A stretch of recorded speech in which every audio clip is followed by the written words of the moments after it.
You walk into your house every day and maybe you just think of it as, well, shelter. Just a place to live. Right. But today, we're doing a real deep dive into something incredibly tangible, yet surprisingly revealing. Our houses. Not just ours now, but across, well, millennia. Yeah, we've got some fascinating research here. It uses the story of dwellings, of all things, to tell this much bigger story about inequality throughout human history. And it kicks off with this absolutely incredible data set of ancient homes. It's huge. It really is. And what's so compelling, I think, is using something as basic as the size of a house to get these really profound insights, into how wealth inequality rose and fell in societies that vanished ages ago. It sounds almost too simple, but the scale makes it powerful. Exactly. And as we'll get into, the researchers are drawing some pretty direct lines from that history to challenges we face right now. Like what specifically? Well, things like how inequality might affect our ability to cope with climate change, for instance, or even the stability of our own governance systems. Okay, that definitely ups the stakes. And you mentioned the scale of this global dynamics of inequality project, the GNI project. They gathered data on over 55,000 houses. That's the one. Over 55,000 floor area measurements from archaeological sites worldwide. Just think about the work involved in that. It's staggering. What kind of analytical power does a data set like that actually unlock? What can you do with it? Well, it lets you look for the big picture, right? Broad patterns across totally different regions, different time periods. You can use statistical methods to see, okay, does housing size correlate with other things we know about these societies? So it moves beyond just looking at one site in isolation. Precisely. It gives a much more robust view than you'd get otherwise. Okay, let's step back a bit then. When we talk about the long history of housing, where does this research even begin? How far back are we talking? Well, the researchers acknowledge the really deep past, things like those stone alignments in Olduvai Gorge in Tanzania, maybe 1.7 million years old, possibly Homo habilis. Wow, okay, so potential shelters way back then. Potential, yeah. But the really clear archaeological evidence for what we'd call permanent housing, that emerges much later. Maybe around 20,000 years ago. During the last ice age. As settled communities were just starting to form, that's when you see more definitive structures. And it's from that point onward, really, before industrialization changes everything, that the archaeology starts showing us two things simultaneously. Settled life through these house remains, and also, crucially, the beginnings of social inequality. Exactly. And that's where this collection of research, the PNAS special feature drawing on the GNI data, really comes into play. It focuses on that long stretch of pre-industrial, settled human history. Building that data set sounds like a monumental task. How did they actually pull it off, this global collaboration? It really was global. They brought together archaeologists who were experts in different parts of the world, the Americas, Asia, Europe, Africa. Okay. And they basically designed a common way to record information about ancient houses. Oh. Then they essentially crowdsourced the data.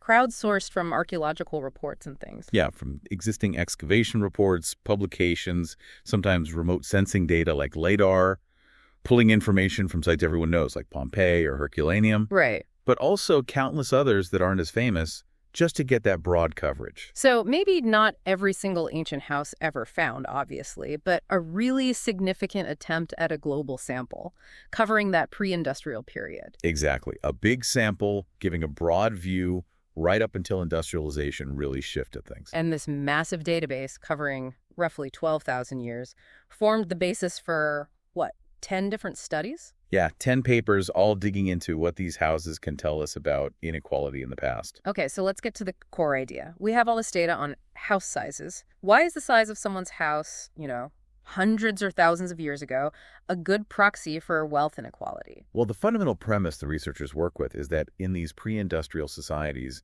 your dwelling size is actually a pretty decent indicator of your wealth. Okay, why? Think about it. Before complex financial systems, what did you have?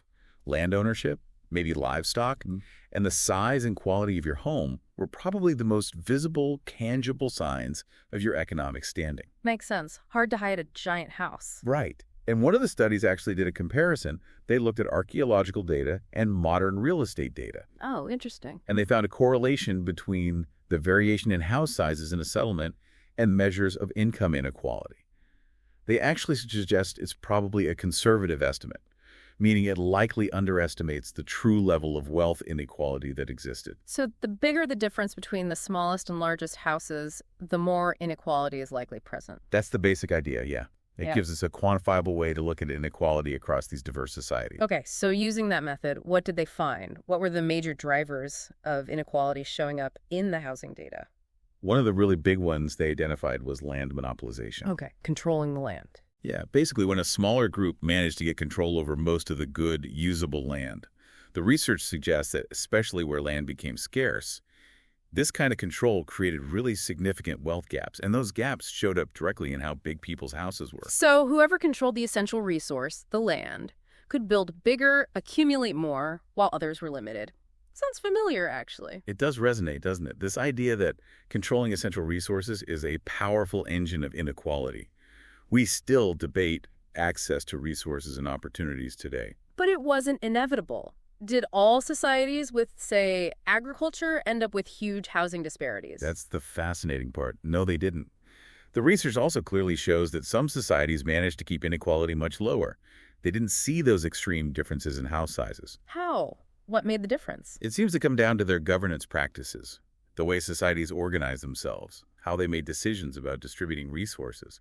That really mattered. It wasn't just a foregone conclusion once you had farming or settlements.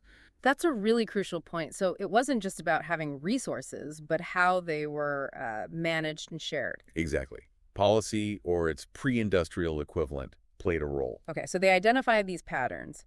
How did they then connect this housing inequality data to other aspects of ancient life, like social stability or resilience? They looked for correlations. They analyzed the inequality patterns seen in the housing data alongside other factors, things like estimates of economic productivity, evidence for social stability or instability, maybe conflict levels. And what connections emerged? One really interesting and maybe concerning observation was a potential link between high levels of inequality and a lack of resilience to climatic events in prehistory. Wow. Say more about that. High inequality made them more vulnerable to climate shocks. That's what the data suggests. Yeah. The idea is that when resources and likely stored food or buffer capacity were concentrated in just a few hands, the majority of the population might have been much more vulnerable to things like droughts, floods, or crop failures. So the society as a whole might struggle to bounce back. Potentially, yes.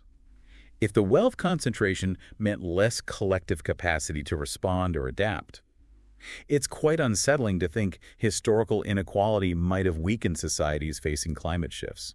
Does the research hint at how? Like, what were the specific ways inequality made things worse? Could that give us clues for today? That's a great question. The studies mainly highlight the correlation, suggesting that societies with less equal resource distribution might have had weaker social safety nets, perhaps less cooperation, or simply a larger population living closer to the edge, making them acutely vulnerable when disaster struck.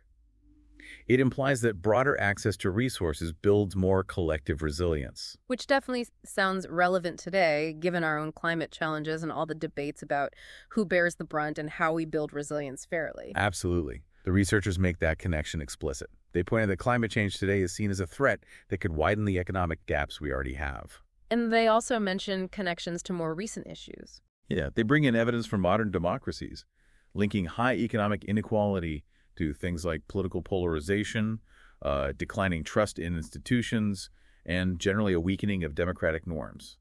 So these patterns of inequality, visible even in ancient house sizes, might have echoes in the health of political systems, past and present. It's a stark reminder, isn't it, that these dynamics aren't just ancient history. They might be deeply rooted aspects of how societies function or struggle to function. Okay, so they compared different societies. But you mentioned the research also looked at changes within societies over time. How did that work? Looking at the real estate sector of the past, as it were. Yes, exactly. Several papers focus specifically on those dynamics. They looked at the rates of change in house sizes over time within specific regions or sites. Kind of creating timelines of housing inequality. Pretty much, yeah, to see how these patterns ebbed and flowed. Other studies dug into specific potential drivers, like how different types of land use or the impact of warfare might affect housing disparities. Interesting. Did they look at how long settlements lasted? They did. There was also analysis exploring the relationship between the level of housing disparity in a settlement and how long that settlement was continuously occupied. Okay, so weaving together inequality, environment, conflict, longevity, it's complex. Very. It paints a picture where inequality isn't static, and it interacts with all these other facets of life. So after all this analysis, looking across millennia and continents, what was the researchers' sort of main conclusion about promoting more equitable development based on this historical view? Their argument, boiling it down, is that the most reliable way to foster more equitable economic development seems to be through policies and institutions, specifically ones that work to reduce the correlation between how well off a household is now and their chances for economic growth in the future. So breaking that cycle where wealth just begets more wealth and making sure opportunities aren't just locked up by those already at the top. Yeah. Essentially, yes. Yeah. Making upward mobility or just stability for those less well off more possible through the structure of the society itself. Right. So if we have to wrap this up, what's the single biggest takeaway message you think listeners should get from this deep dive into ancient houses? For me, I think the most striking thing is how looking at something so fundamental, so basic, the homes people lived in across these vast stretches of time, gives us such valuable, tangible insights into a problem we still grapple with intensely today: wealth inequality. Yeah. And understanding the factors that shaped it way back then, like land control, governance, maybe even resilience to shocks, it just feels incredibly relevant. It really is surprising that the size of an ancient house can connect to climate resilience and the health of democracy today. It makes you look at history and even our own surroundings a bit differently. Definitely makes you look at your own four walls in a new light. And for anyone whose curiosity is piqued, you mentioned the data. Yes, the GNI project data itself and the analysis programs they developed are planned to be available open access. People will be able to find them via the Digital Archaeological Record, TDAR. That's fantastic. So people can actually go explore this massive data set themselves if they want to dig even deeper. Exactly. It's a real treasure trove. And maybe it leaves us with a final thought to chew on. Go for it. Well, considering this long history and how governance could apparently curb inequality sometimes, what aspects of our modern housing data, thinking beyond just square footage, might be revealing things about the future trajectory of our own social and political landscapes? What are the indicators we should be watching now? That's a great question. Definitely something to think about long after this conversation.